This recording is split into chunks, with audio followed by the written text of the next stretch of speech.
Alright guys, Pokemon Horizons Mega Voltage, one of, if not the biggest arc in the series that a lot of people are hyped about, because other than introducing new characters and bringing back Mega Evolution, it did the impossible by having the first ever time skip in the Pokemon anime. And with that time skip following up what was arguably Horizons' peak, this arc was practically the best time to get invested. But with all of that, how did this arc turn out? Well, between you and me, this arc was rather weird because on one hand this was certainly one of the most interesting the series has ever been, but on the other there's a lot in execution that I'm not a fan of. And before we get started, as expected of reviews, this will contain spoilers, though I will try to be as surface level as possible, so all the little details and context for said spoilers will try to be left out. But other than that, without stalling any longer, let's get started. So for this review, I'm going to go over three topics: the characters, the Pokemon, and the flow of the episodes.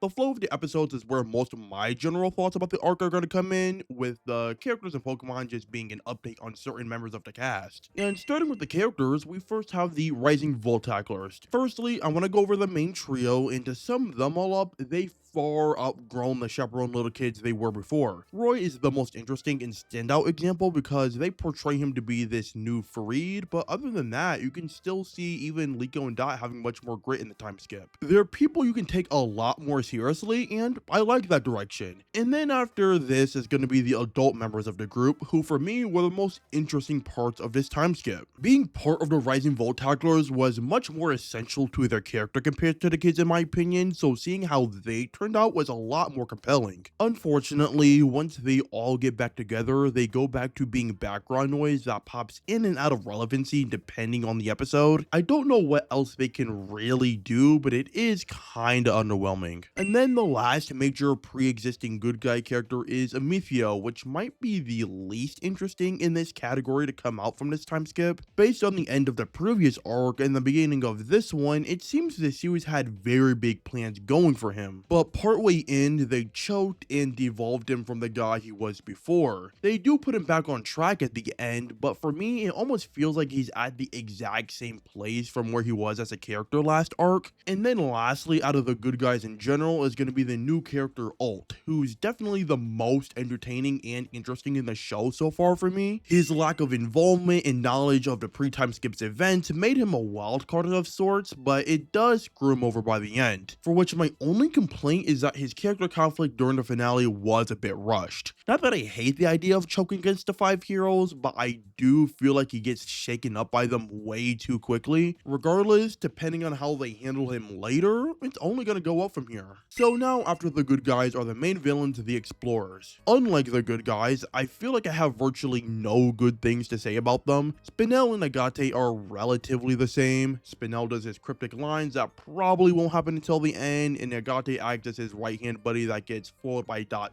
somehow. The real downgrades to me were Sango and Onyx, who arguably came out the worst in this post-time skip. In the pre-time skip, they were in a way rivals to Liko and Roy, and in terms of being evil, they were more evil than Amicio, but noticeably less evil than Spinel and Agate. So when it turns out they become not just more generically evil, but become much more minor characters, it feels like a huge letdown if you were a fan of them. And then the last out of the explorers are actually these new guys named Indy and Rubella. I actually had to look up their names. I don't think they were given a specific rank, but honestly, I don't really care. These guys just suck. They were introduced at the end of the first half of this arc, but it was a very embarrassing debut. The problem though is that they keep bringing them back, but they're not that cool for the show to keep recycling them. The fact their faces are drawn like they're not supposed to be important characters is all I need to say about how much time I want to spend on talking about them. But that's about all the major characters to talk about so far, so let's next get to the Pokemon. Firstly, I want to talk about the shafted Pokemon of his arc, which includes the like of Meowscarada, Hansrum, Sableye, and Quaxwell. The first three were all good Pokemon during the first half, but by the second they took a major backseat to let Liko and Alt's newer Pokemon shine. To be fair, 11 episodes is not that crazy, but in the scope of these 22 episodes episode arcs, you can see a noticeable fall off for these Pokemon. Though Quaxwell is easily the worst offender because unlike the other three, he barely left any impression throughout the whole arc period. It was probably the most productive Shaft, weirdly enough, but I do hope they do more with him during the next arc. And then next are the better performing Pokemon from the older cast, which to me were Crocalor, Kilowattrel, and Tickaton. The series really had to push Lucario to promote Mega Voltage, but Crocalor still managed to be a strong and respectable Pokemon in Roy's arsenal. Kilowattrel is easily the least cool out of the three, but even when competing with Crocalor, Lucario, and Captain Pikachu for screen time, I still felt their presence when needed. This is major progress compared to his pre-time skip self. And then lastly would be Dot's Tinkaton, and remember what I said about Quaxwell's shafting to being the most productive? Well, that's due to her because at the cost of Quaxwell falling off, Tinkatuff/Tinkaton grew to be easily reliable as a Dot Pokemon, and arguably as strong as if she was Dot's main Pokemon. Continuing from my hopes for Quaxwell, I hope the series can balance out the two respectably. And lastly are the newer Pokemon, which are probably the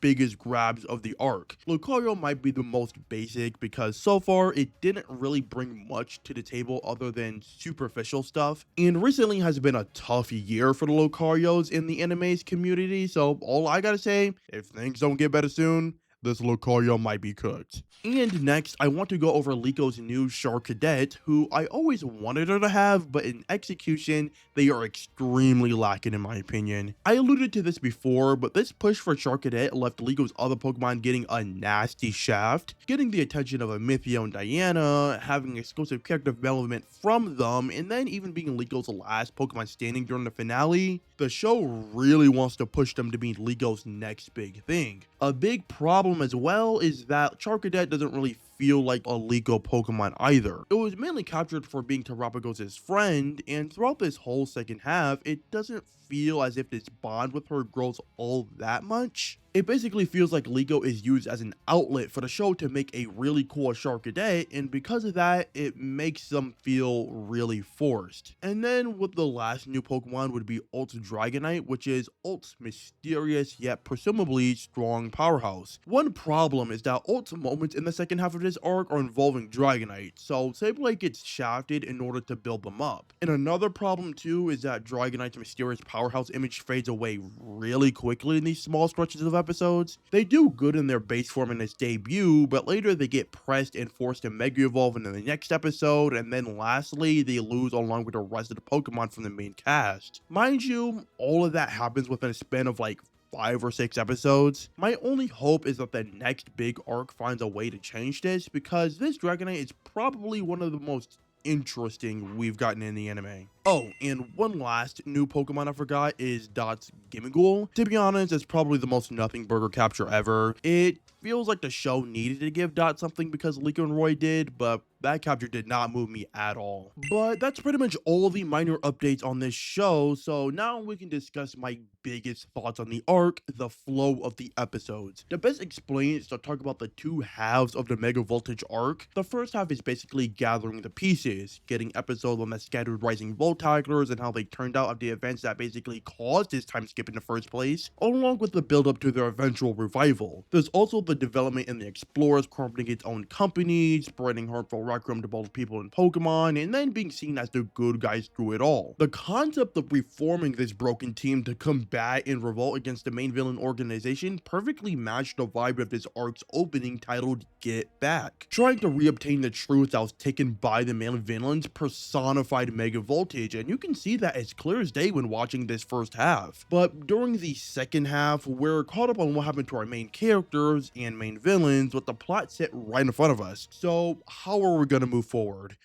Well, the thing is, we barely do. Outside of getting Amithio back into the mix, the plot progression takes a massive backseat, where most of the episodes will focus on something entirely else. This feels different from the first half because Lico and Roy were constantly and consistently on the aggressive by following a new trail nearly every episode. In short, the second half basically lacks that get back energy the first half had. This is also where I'd say the not so good writing decisions of this arc come comes in, the shafting, the over pushing, certain character directions, and then the new villains. All of these issues that I talked about earlier are mostly, if not solely, present during this part of the arc. And from here, this is also where I'd want to talk about the finale and also the future of where the story is going. See, the arc ends with the main cast having a showdown with the captured 6 heroes minus Rayquaza. Not only is this not really that interesting since we fought them all once before, but it ends with the main cast losing. What the plan next is to have a training arc. Not only does it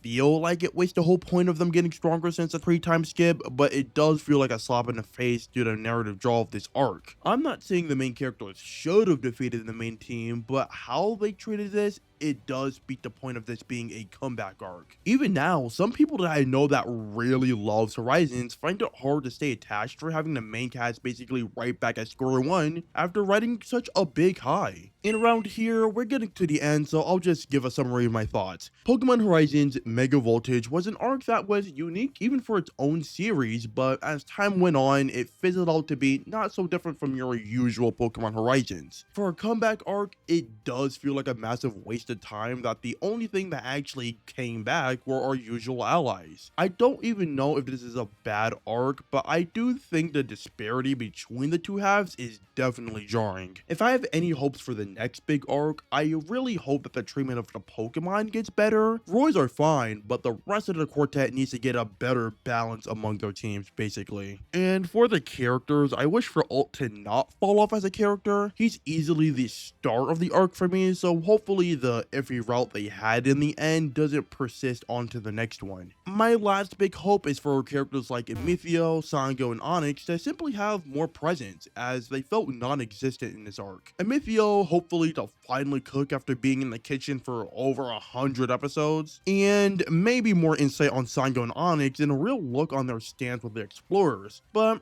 let me know what you think, whether this arc was good, bad, somewhere in the middle. Other than that, that's pretty much all I got for now.